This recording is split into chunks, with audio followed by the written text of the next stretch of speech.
Hello world, welcome to WFHR's Rapid Report, proudly brought to you by Crockett Septic for this September 4th, 2025. Right now being joined by our friends from UW Extension, Human Development and Relationships Educator Ben Eberlein with us right now. Ben, good to see you, man. Good to see you too. Thanks for the warm welcome. I appreciate you being here. Always good hanging out with you and talking to you. And real quick before we dive into things, how are you doing over at Extension? Getting more comfortable over there? Things going good? It's like a family. It's so wonderful, really. Good.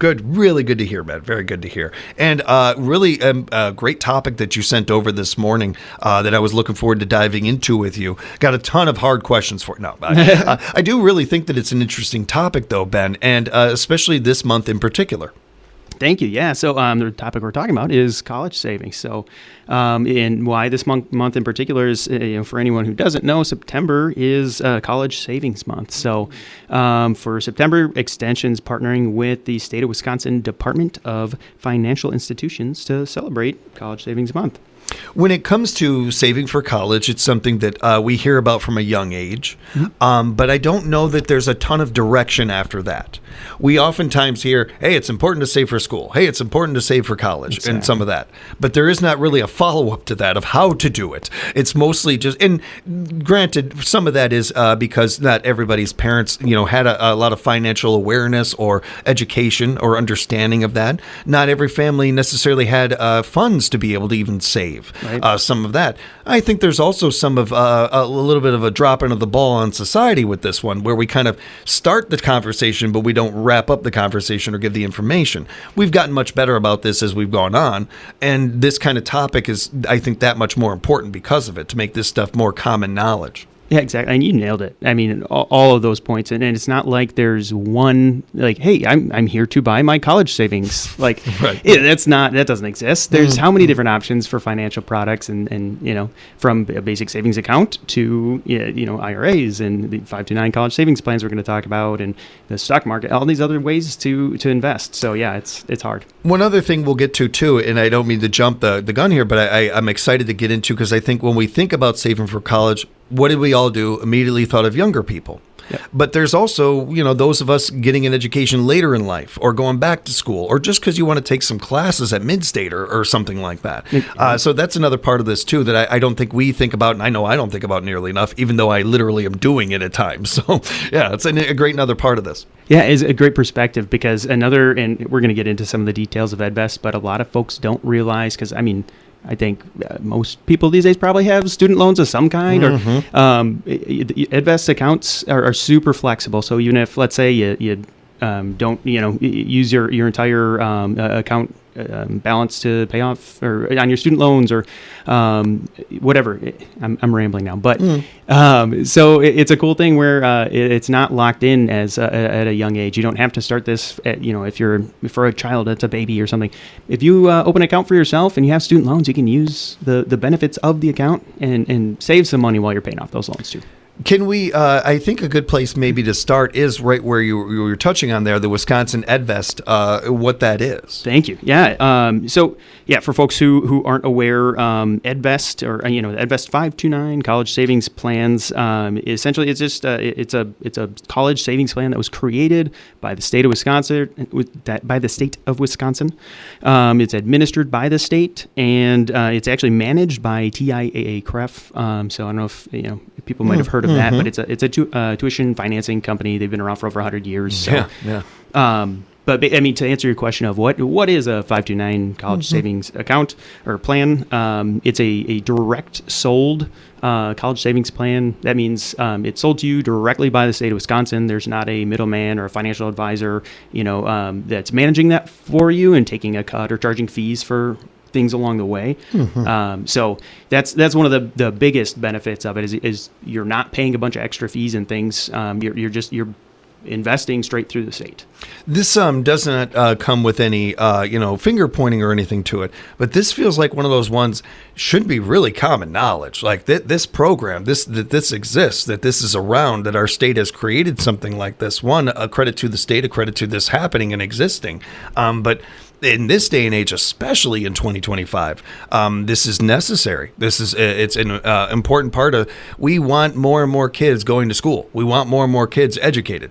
There is no downside to kids having more education. What the downside happens is when the debt comes in. Or when you have something you're really good at, maybe, but you can't make a career out of it because you're worried about your student debt, and so you're shifting your major, and you're going into something else because you think you can make money at it or something. More times than not, that does not work out for individuals. That doesn't always happen that way. Industries change, the times change and stuff, and you went to school for this, and all of a sudden, by the time you graduate, it's not even a thing anymore or something. The idea of being able to follow your passions and what your gut is telling you, your instincts are. This program, I think, carries this with it. I think that people are more likely to be able to do that with this program. And although I haven't done a whole lot of digging on it, the bit that I could this morning, we're seeing the dividends of that. We're seeing industries that may not have had a lot of people in it because, I don't know that I can make a ton of money nursing. But now we're seeing more nurses. We're seeing more of that industry.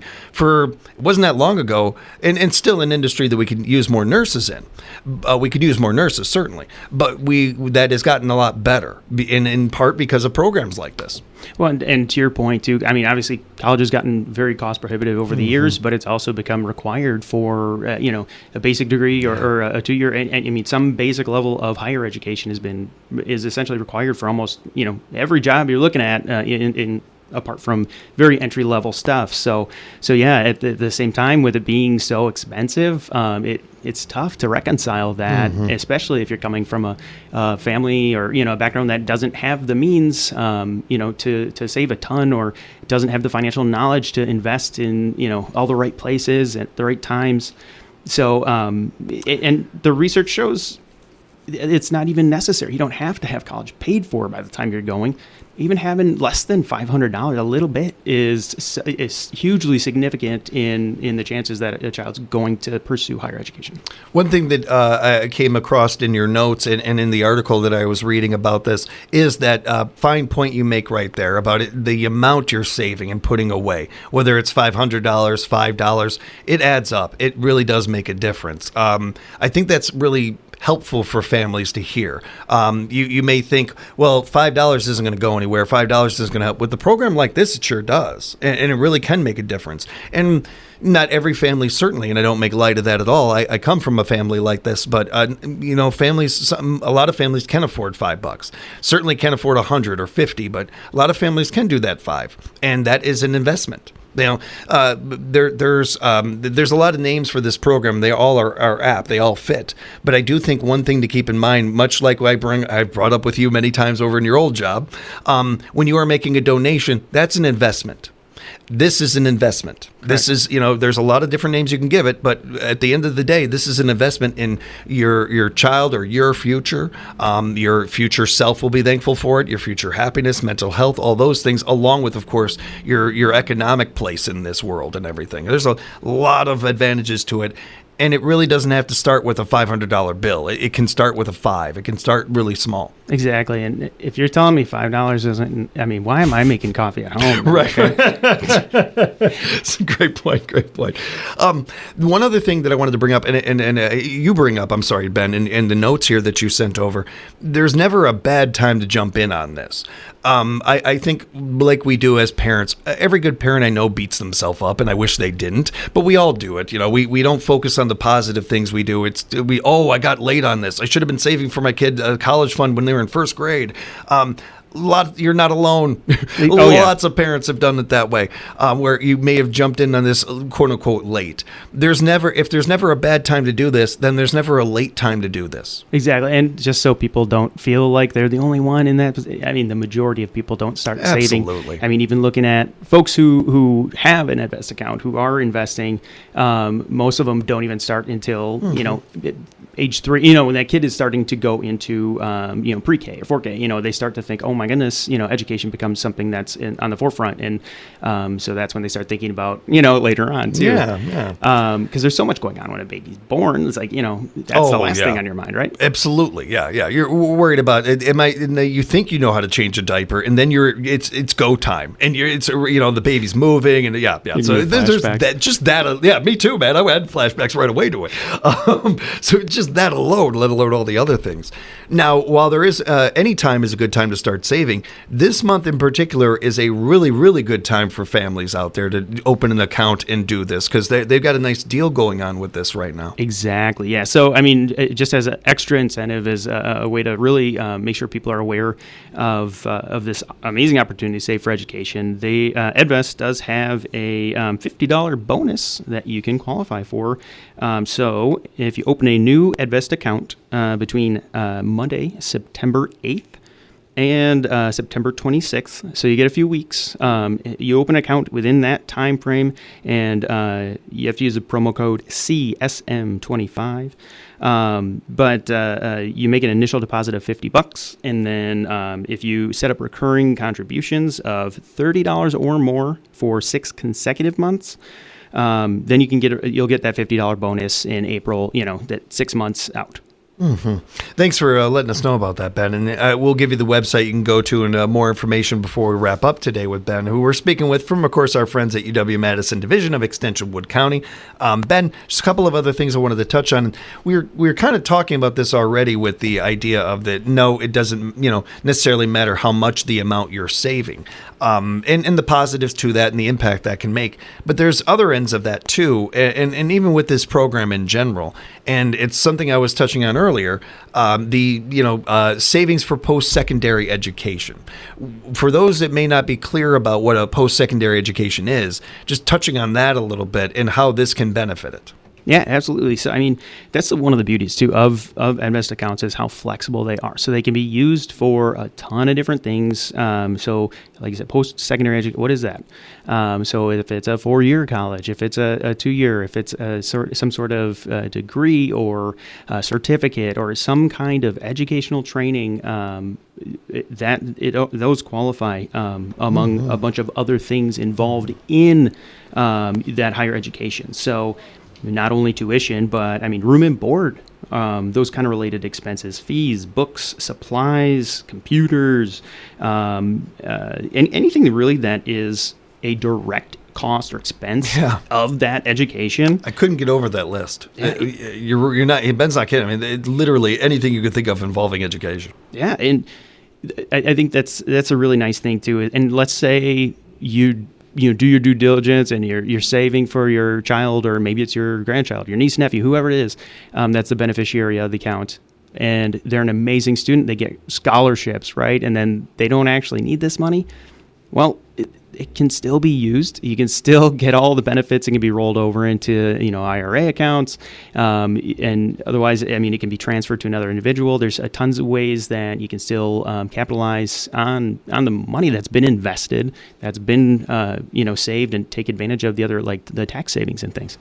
I've got nephews. I've got, my own kids that are a little older and out of school, but may want to go back and get some education, especially my son. He loves doing those things.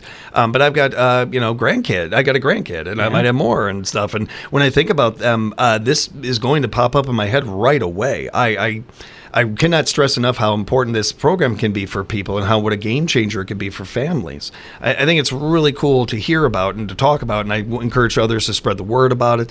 And certainly if you want to know more about this, you can reach out to Ben. I encourage you to do that. Ben, is that a good way to find out more about this program and get a hold of you? Absolutely. Please do. Yeah. Feel free to, give me a call over at UW Extension. Send me an email at ben.eberlein. I'm not going to have a spelling test on that. ben.eberlein at extension.wisc.edu, and you can get my information also, from James here. So Yeah, definitely. Reach out to me anytime if you need to. You can also go to extension.wisc.edu. You'll find Ben and the great team over there at UW. All were there in their publication or the people section. See, now I'm rambling. You can get on over to extension.wisc.edu to find out more about that. I just got really excited about this program. I have to be really honest. Edvest.com is where you can find out more about that great program as well. Edvest.com. Encourage you to do that, and really appreciate you covering this topic today, Ben. Great stuff. thanks for helping spread the word. Appreciate you. We'll talk soon. And say hi to everybody over at UW for me. Say hi to everybody over there. We will thank you for joining us, of course, and appreciate you being here for another edition of WFHR's Rapids Report, proudly brought to you by Crockett Septic.